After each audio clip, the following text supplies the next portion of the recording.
Hey there, come on in. I just wrapped another onboarding. Let me get your file and then we can get started. There you are. All right, so we just have to check off a few things before getting into, let's see, you made it past the love bombing phase, check. You ignored or were unaware of red flags, check. Let's see, you've already compromised some of your boundaries by moving quickly into a sexual relationship, check. You've stated several times that I'm the exception for a lot of your behaviors as of late, check. That we're really great for this. And I've even made it past my blow up, just attributed my behavior to stress at work, and that's 2 checks. I'm really going to need those excuses, so that works out great. Okay, well listen, you've checked off on everything that we needed to get to this point, so it looks like you're a great candidate for this phase.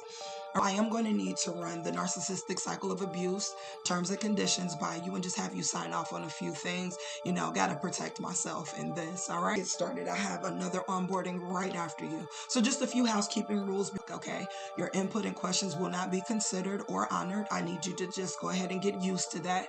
And then also, you can't take notes. All right, I can't have evidence of this conversation. This is actually a secret agreement between you and I and my third-party partners. All right, number 1. Never hold me accountable. Never do it. I'm not going to ever hold myself accountable, but it's just easier if you assist me with this by just avoiding this altogether. I'm never going to admit what I've done. It's just not something I do. And even if you have evidence, I'm going to project and blame you. You know, it kind of goes into the no accountability thing. Actually, it's best if you just pretend that I didn't do anything at all. Gaslighting is very effective, but it's most effective when you're willing to gaslight yourself as well. Okay. All right. Number 2, I need you to lie. I need you to lie. I need you to lie to yourself, family members, coworkers, friends. This because I need you to help me in perpetuating this lie of being such a great person, such a, helpful individual. Is going to be key for, if you ever decide to try to tell anybody what discredit. Oh, but I need you to celebrate the most insignificant, menial things I do, especially in public, right? It goes back to that public image thing. So keep that in mind. Number 3, I need you to fund my life.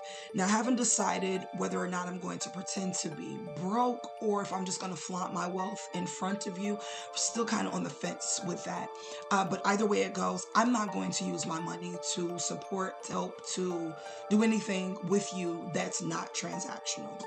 Whether to use you for children.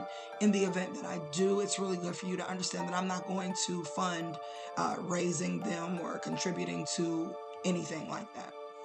While we're on the subject of money, it is very important for me that you have a lot of it. I want to start looking into getting a second and third job or something like that. I have very high expectations, very lofty thoughts about how I should appear and live, and I'm going to need you to be able to create, support, and maintain that. It's really, really important. Okay.